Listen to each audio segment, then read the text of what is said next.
India is facing a strange situation where political protests against the government are left to event managers.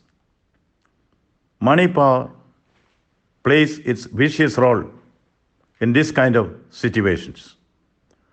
Now, on the streets of certain states in India, we see the manifestation of mobocracy organized by the event managers. The so-called farmers' agitation lacks verve and soul because it is not the farmers who are taking part in the so-called agitations. The farmers are spread all over the country. The farmers don't have to leave their villages in hired trucks to register their protest. If the farmer is agitated, he knows how to present his agitation with all its strength and sincerity from wherever he is. This is what was done in Chowri Chowra. This is what was done in different parts of the country. This is what has been done all across the country in the recent past as well. Whenever there was a genuine crisis among the farmers, they have protested. Now, what is this crisis all about? The parliament has passed legislations to support the farming community. These legislations have seek to take away the restrictive practices which bound down the hapless Indian farmers. And these legislations have mentioned clearly what it proposes to do. It proposes to do good for the people. You remember that the Congress party had mentioned in its manifesto before the Lok Sabha elections that when it comes to power, it will amend the APMC Act. It also said that it will make amendments to the Essential Commodities Act as well. The then Secretary of the Marxist Communist Party, Sri Prakash Karat, is on record very clearly that the Communist Party wants amendment to these restrictive acts to free the farmers from the clutches of the middlemen. If that is the case, doesn't the acts passed by the parliament reflect the collective will of the nation? Then why this agitation? As a Tamil song which went viral asks, why this collaboration? This agitation stems from the frustration of certain opposition political parties who lost the confidence of the people and lost their representation in the parliament. There is a nursery rhyme. I don't like you, Dr. Fell. The reason why I cannot tell. This alone I know full well. I don't like you, Dr. Fell. This seems to me the sentiment which prompts this agitation. The opposition parties lost power to Narendra Modi. They don't like Modi. Therefore, anything and everything which the Modi government does will be attacked by them. Protest is very welcome in democracy. Protest denotes the strength, not the weakness of democracy. Protest is always welcome. But who are behind this protest? We had the obnoxious Delhi riots. Now it has come to light that the Delhi riots were engineered from outside with the foreign funding of 120 crores parked in 73 accounts all across India. Political parties were bribed and agitation was engineered or orchestrated with the Pakistan's money and with terrorist support. The inquiry report is very much there. It is in the public domain. Then why the Congress party is trying to hide it? People have a right to know. Because in the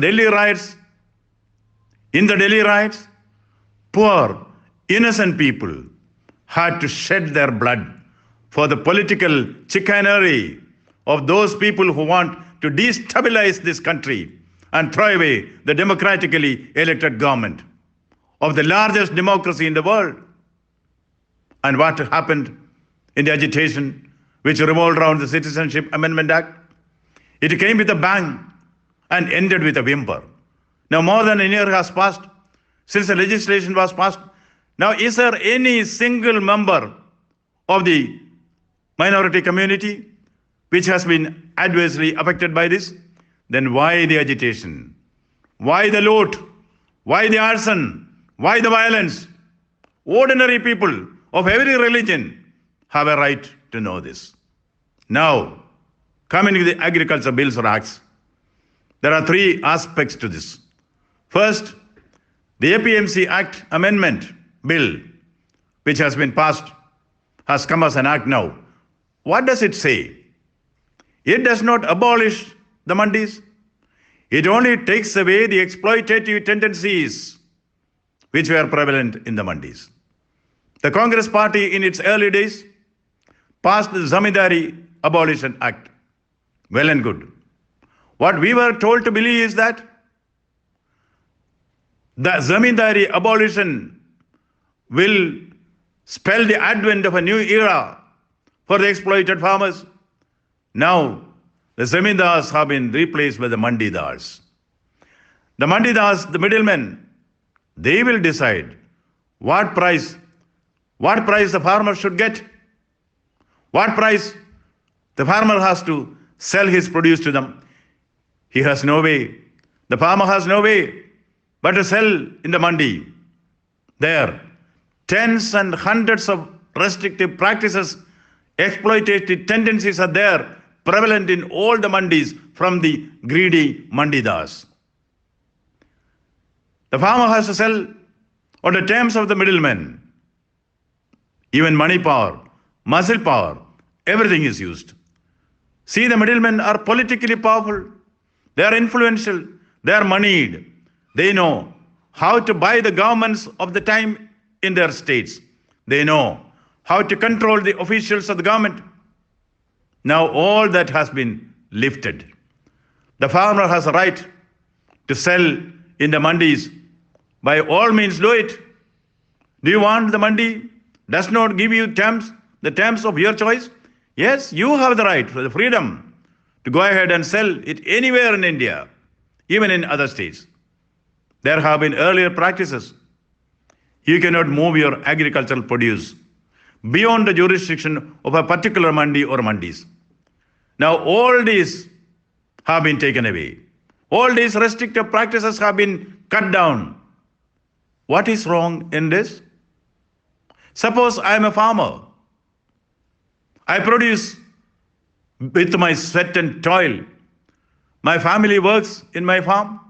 And then when I come to you, who are you to tell me I should sell to you at the price which you give? And a simple question, whatever is produced by the industry, that can be sold anywhere. All the produce of the information technology can be sold anywhere in the world online. How came that a farmer cannot sell his produce where he wants? We want an answer. Is a so-called protest on the streets organized by the event managers, the 5-star protest, as it is called? Answer to this. And now, the crocodile tears being shed on the farmer in the pretext of saving him from the clutches of the corporates. Now, the second act provides for a freedom to the farmer to enter into contract with any processor, exporter, or agent. The farmer and the client can jointly decide to grow certain crops and sell it at certain agreed upon prices. The price can also go up if the market so decides. But agreed upon price has to be given. What is wrong in this? It is flaunted with hypocrisy and guile that this will lead to the corporates enslaving the innocent farmer. Who are these corporates whom the farmer has to be mandatorily scared of? Do you know, there was a corporate once upon a time Not long, long ago, that corporate even had an army of its own. Other corporates don't have an army. This giant of a corporate with an army was thrown out by the Indian farmer.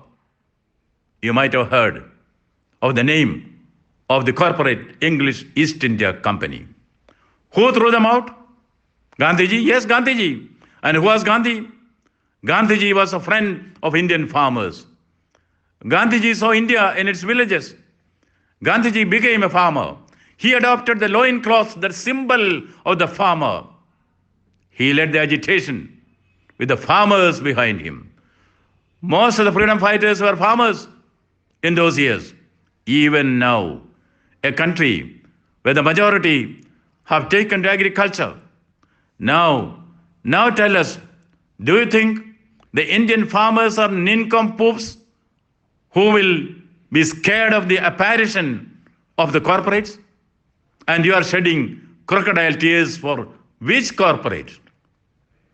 You are very sure that only two corporates will benefit from this, the Adanis and the Ambanis. Yes? Now, are they Indians? Please answer. Have you not encouraged the foreign corporates to take over and crush Indian companies? The Coca-Cola came, destroyed all the Indian companies in that field of business. Then came corporate after corporate. You never came on the street protesting against the stranglehold of the foreign corporates, which destroyed Indian business. And who is Ambani? An Indian? How did he begin his career? He was a service boy in a petrol station in Penang, Malaysia. From there, he rose up to greater heights. We want to kill the Indian initiatives in the bud. And how did Ambani came up in business? In the last 6 years? Under Modi? Was he not there earlier? He flourished under Indira Gandhi. He grew under Rajiv Gandhi. You had no issues there against Ambanis. And in Kerala, who builds the container port in Vizhinjam for the Communist Party? The Adanis. The Marxist government accepts Adani when it comes to their interests.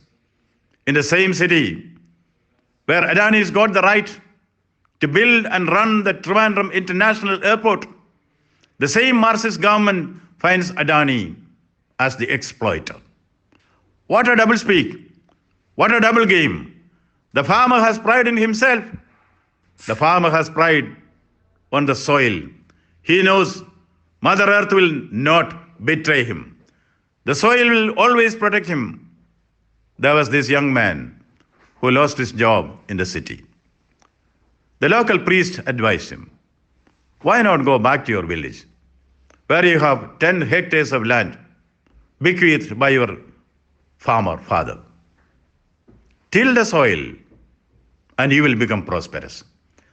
After 5 years, the priest comes and sees the farmland of the young man, flourishing in prosperity, bumper crops. The priest told the young man, see, this is what can happen when you farm with God. Till the land with God. With a demure smile, the young farmer said, yes, when I farmed the land with God, it has led to this transformation.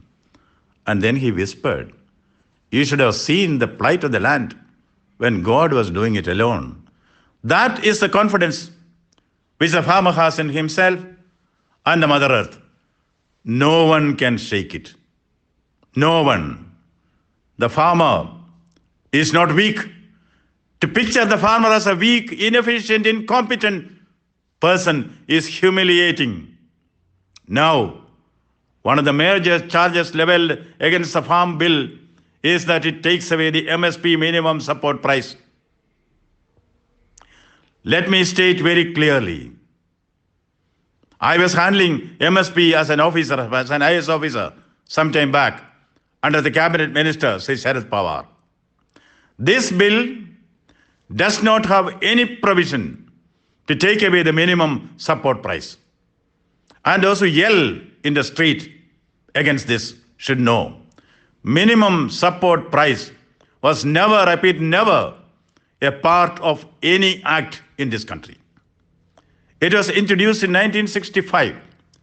Since then, minimum support price has been offered to farmers on as high as 23 commodities. If the market price fails abominably low, government will procure the agricultural produce at a minimum price. Now, it will be 150% of the cost of cultivation. Not bad. It keeps on varying. Now, MSP is administered by executive orders, not by an act of parliament. It is never, never a part of any act passed by the parliament. And the Prime Minister himself is on record repeatedly that MSP will remain. Then what is the issue? Therefore, fighting against the withdrawal of MSP is like a blind man searching in the dark a black cat which is not there. Why mislead the people? Why cheat the farmers? Why tell blatant untruth to the nation? MSP is there. MSP will be there. There is no need for any anxiety being caused about a non-existent decision to tamper with the MSP. Who are the agitators trying to help? Intelligence report is that we gather from the media that this agitation is backed by China and Pakistan through the Khalistanis who are left in the world. Someone somewhere is trying to find and fish in troubled waters. The nation is not unaware of this. But the game will continue for some time because there is money power and external forces which are there to destabilize this country. China does not want a self-sufficient India. Atmanirbhar Bharat. Pakistan does not want a peaceful country in here. Now, here are the so-called opposition parties in India who are welcoming the enemies to destroy this country, to destroy the motherland. The Break India Brigade is in action. There is again a nursery rhyme. Hark, hark, the dogs do bark. Hark, hark, the dogs do bark. The beggars have come to town. Now this is applicable to the so-called political leaders who are speaking for the farmers as they claim. Where are the farmers with them? I am reminded of a young farmer boy in Punjab. His tractor turned topsy-turvy. The boy was thrown off the tractor. Bleeding, he fell on the road. The neighbors rushed to him, took him inside, nursed him, and took care of him. The boy was saying, no, my father won't like this. They pacified him. Don't worry, we will take care of you. Please take rest. No, my father won't like this. They asked him, come for breakfast. And the boy said, no, my father won't like this. They said, don't worry, we will tell your father. Where is your father? Boy said, he is under the tractor. Now those who are trying to help the farmers, they don't know that farming is in peril. You are crossing the resentment and causing the shadow of discontent on the farming community. Knowing full well you are not supporting them. Knowing full well you are exploiting the farmers for your narrow sectarian financial gains. The nation has discovered your guile and wile. You cannot sell the nation's freedom and integrity to placate the vicious interests of our enemies outside. You cannot sell the self-respect of the farmers to make a fast buck on their behalf. You will be exposed. You are already exposed. Coca-Cola came to India in the 80s. They destroyed 11 soft drink companies run in India. No protest. Came Amazon. Amazon came to your drawing room from all over the world. Nobody protested. And here, the whole crop of silent intruders, DHL, Blue Dart, Federal Express, the entire courier service has gone to the foreign corporates. There is no protest. Yes, they are all taken over by the foreign corporates' mobile phones. The Chinese and Koreans have a field day in India in marketing their mobile phones. No protest. Come to the automobile industry. It is all monopolized by the foreign corporates, be it Honda, be it Hyundai, be it any other company. No protest. But Adani and Ambani, wow, drive them away. Drive them away. Welcome the corporates from abroad. What a dichotomy. Beware. The farmers of this nation cannot be fooled. The farmers are not fools. Those who try to fool them will soon realize that they live in a fool's paradise. Remember what Abraham Lincoln said: you can fool some people for all times and all people for some times, but not all people for all times. Do you listen? Do you listen to the event managers who are organizing the protest? Do you listen to political leaders who are behind the event managers? Better listen. The farmers of the nation will teach you a lesson. Satyameva Jayade. Vande Mataram.